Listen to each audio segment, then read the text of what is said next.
السلام علیکم دوستو، یا تو آپ کو پتہ ہوگا کہ اسلام میں آب زمزم کی بہت فضیلت ہے اور سارے مسلمان اس کا احترام کرتے ہیں، لیکن آپ کے ذہن میں سوال پیدا ہوتا ہوگا کہ آخر زمزم کی کیا خاصیت ہے جو اتنی اہمیت و فضیلت ہے، اور مائع زمزم کو شفا کیوں قرار دیا گیا ہے، یا اسی طرح مائع زمزم زمین سے کیسے نکلا۔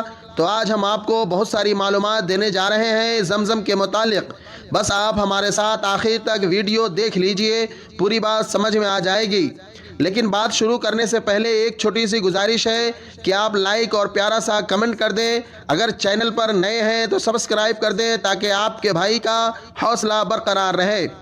بلا شبہ دنیا میں پانی تو بہت اقسام کے ہیں، لیکن پانی کو بنانے والے اللہ رب العالمین نے ان تمام پر آب زمزم کو ایسی فوقیت اور برتری بخشی ہے جو کسی اور کو نہیں بخشی۔ عام پانی کے پینے میں نہ کوئی خاص اہتمام کیا جاتا ہے اور نہ ہی کسی خاص برکت کی امید ہوتی ہے، لیکن آب زمزم کو برکت کی امید سے پیتے ہیں۔ اسی طرح عام پانی کو ایک جگہ سے دوسری جگہ لے جانا بوجھ لگتا ہے، مگر زمزم کو لوگ ایک شہر سے دوسرے شہر لے جانا اپنے لیے باعث فخر سمجھتے ہیں اور حجاج کرام اپنے ہمراہ لے جاتے ہیں، گویا اسے ایک بہترین تحفہ حج سمجھا جاتا ہے۔ آب زمزم حضرت ابراہیم اور حضرت ہاجرہ کے دودھ پیتے بیٹے اسماعیل علیہ السلام کی پیاس بجھانے کے لیے آج سے ہزاروں سال قبل ایک معجزے کی شکل میں مکہ معظمہ کی بے آب و گیاہ ریگستان میں جاری کیا گیا، جو آج تک جاری ہے۔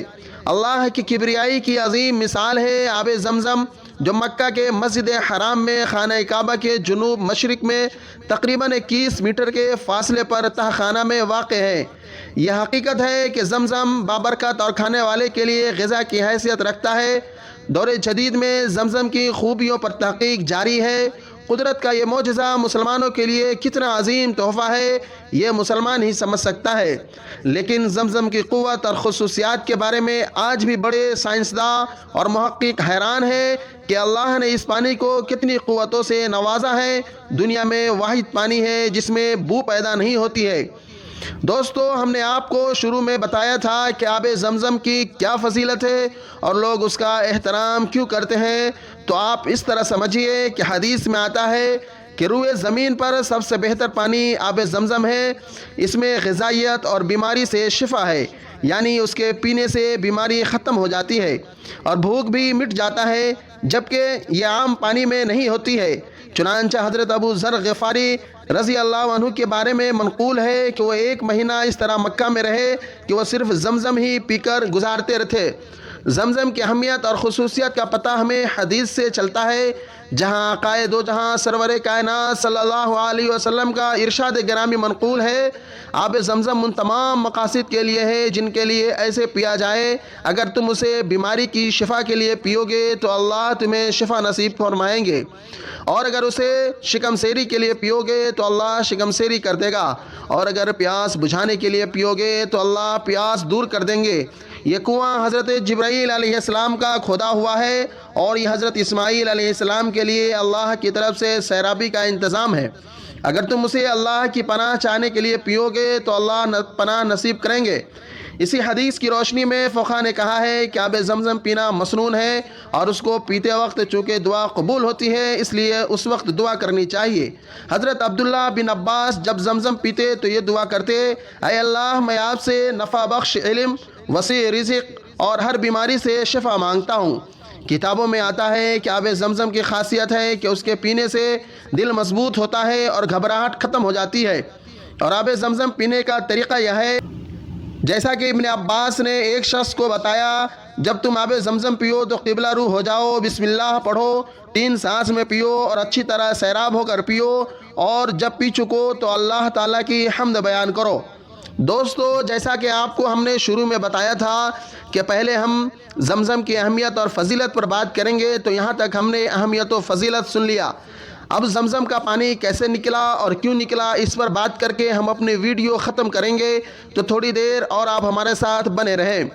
کافی دعاؤں کے بعد اللہ تعالیٰ نے حضرت ابراہیم علیہ السلام کو حضرت اسماعیل کی شکل میں نیک صالح بیٹا عطا کیا، اور حضرت ہاجرہ کے بطن مبارک سے حضرت سیدنا اسماعیل علیہ السلام کی ولادت بسعادت ہوئی۔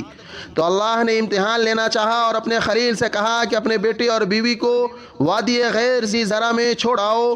چنانچہ حضرت ابراہیم مرضی مولا کے مطابق دونوں کو لے کر چلے، اور جہاں آج خانہ کعبہ اور چاہے زمزم ہے اس غیر آباد مقام پر چھوڑ دیا۔ حضرت ابراہیم علیہ السلام نے کھجور کی ایک تھیلی اور پانی کا مشکیزہ حضرت سیدہ ہاجرہ کے سامنے رکھا اور کہا، میرا ساتھ میں رہنے کا حکم اللہ کا یہیں تک تھا، میں واپس جا رہا ہوں۔ حضرت ہاجرہ نے جواب سنا تو کہنے لگی، اگر اللہ کا یہ حکم ہے تو اللہ ہمیں ضائع نہیں کرے گا۔ چنانچہ حضرت ابراہیم علیہ السلام کے جانے کے بعد چند روز تک مشکیزہ سے پانی پیتی رہی اور تھیلی سے کھجور کھاتی رہی، مگر کچھ وقت بعد پانی کھجور سب ختم ہو گیا۔ اسی درمیان حضرت اسماعیل کو پیاس کی شدت ہوئی اور بے چین ہو گئے۔ ماں کی ممتا کو دیکھا نہ گیا۔ آپ پانی کی تلاش میں صفا و مروہ پہاڑ کا 7 مرتبہ چکر لگایا، مگر پانی کہیں نہ ملا۔ جب آپ مایوس واپس آ رہی تھی تو ننھے اسماعیل کے قریب دیکھا کہ پانی کا چشمہ ابل رہا ہے۔ آب و گیاہ سرزمین پر ابلنے والا وہی چشمہ چاہے زمزم، اور اس کا پانی آب زمزم کہلایا۔